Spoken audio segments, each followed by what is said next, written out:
Public ಟೈಮ್ಸ್ಗೆ ಸ್ವಾಗತ.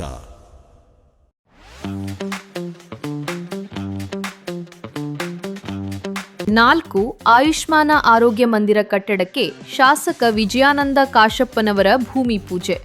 ಹುನಗುಂದ ತಾಲೂಕಿನ ಹಿರೇಬಾದವಾಡಗಿ, ಇಳಕಲ್ಲ ತಾಲೂಕಿನ ಚಿಕ್ಕ ಆದಾಪುರ, ನಂದವಾಡಗಿ, ಹಿರೇಒತಗೇರಿ ಗ್ರಾಮಗಳಲ್ಲಿ ಜಿಲ್ಲಾ ಪಂಚಾಯತ, ಬಾಗಲಕೋಟ, ಜಿಲ್ಲಾ ಆರೋಗ್ಯ ಮತ್ತು ಕುಟುಂಬ ಕಲ್ಯಾಣ ಇಲಾಖೆ ಸಹಯೋಗದಲ್ಲಿ ಪಿಎಂಎಬಿಎಂ ಯೋಜನೆಯ ಅನುದಾನದಲ್ಲಿ ಅಡಿಯಲ್ಲಿ ಆಯುಷ್ಮಾನ ಆರೋಗ್ಯ ಮಂದಿರ ಕಟ್ಟಡ ನಿರ್ಮಾಣ ಕಾಮಗಾರಿಗಳಿಗೆ ಕರ್ನಾಟಕ ವೀರಶೈವ ಲಿಂಗಾಯತ ಅಭಿವೃದ್ಧಿ ನಿಗಮ ಅಧ್ಯಕ್ಷ ಶಾಸಕ ವಿಜಯಾನಂದ ಕಾಶಪ್ಪನವರ್ ಸೋಮವಾರ ಭೂಮಿ ಪೂಜೆಯನ್ನು ನೆರವೇರಿಸಿದರು.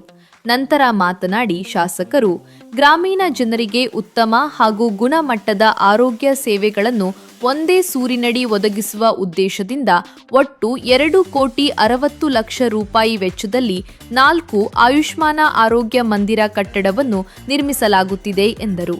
ಈ ಸಮಯದಲ್ಲಿ ತಾಲೂಕಾ ಪಂಚಾಯತ ಮಾಜಿ ಅಧ್ಯಕ್ಷ ಅರವಿಂದ ಈಟಿ, ಗ್ರಾಮ ಪಂಚಾಯತ ಸದಸ್ಯೆ ಸರಸ್ವತಿ ಈಟಿ, ವಿಜಯ ಮಹಾಂತೇಶ ಗದ್ದನ್ಕೇರಿ, ದಂಡಿನ, ಶಂಕರಗೌಡ ಗೌಡರ, ಹುಚ್ಚಪ್ಪ ಐಹೊಳೆ, ಅಬ್ದುಲ್ ಸಾಬಾ ಮುಲ್ಲಾ, ಆರೋಗ್ಯ ಇಲಾಖೆ ಡಿಎಚ್ಒ ಸಂಗಮೇಶ ಅಂಗಡಿ, ಹಿರೇಒತಗೇರಿ ಗ್ರಾಮ ಪಂಚಾಯತ ಅಭಿವೃದ್ಧಿ ಅಧಿಕಾರಿ ಗಂಗಾಧರ ಹನಮಸಾಗರ ಹಾಗೂ ಆರೋಗ್ಯ ಇಲಾಖೆ ಸಿಬ್ಬಂದಿಗಳು, ಆಶಾ ಕಾರ್ಯಕರ್ತೆಯರು ಇದ್ದರು.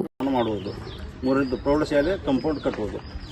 ಮಾನ್ಯ ಶಾಸಕರು ನಮ್ಮ ಗ್ರಾಮಕ್ಕೆ ತಮ್ಮ ಅವಧಿಯಲ್ಲಿ ಹಲವಾರು ಅಭಿವೃದ್ಧಿ ಕಾಮಗಾರಿಗಳು ಮಾಡಿದ್ದೀರಿ. ಅದೇ ರೀತಿ ತುರ್ತಾಗಿ ಮೇಲಿನ 3 ಅಭಿವೃದ್ಧಿ ಕಾಮಗಾರಿಗಳನ್ನು ಮಂಜೂರಾತಿ ಮಾಡಬೇಕೆಂದು ತಮ್ಮಲ್ಲಿ ವಿನಂತಿ.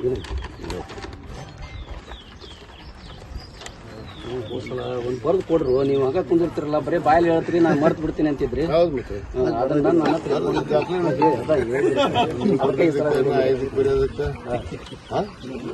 ಅದ್ರ ಕೂಡ ಒಂದು ಸೊಸೈಟಿ ಬಿಲ್ಡಿಂಗ್ ಒಂದು ಹೌದ್ರಿ, ಅದು ಬಾಡಿಗೆ ಒಳಗೆ ನೀವು ಕೊಟ್ರಿ ಎಲ್ಲರೂ ಕೂಡಿ.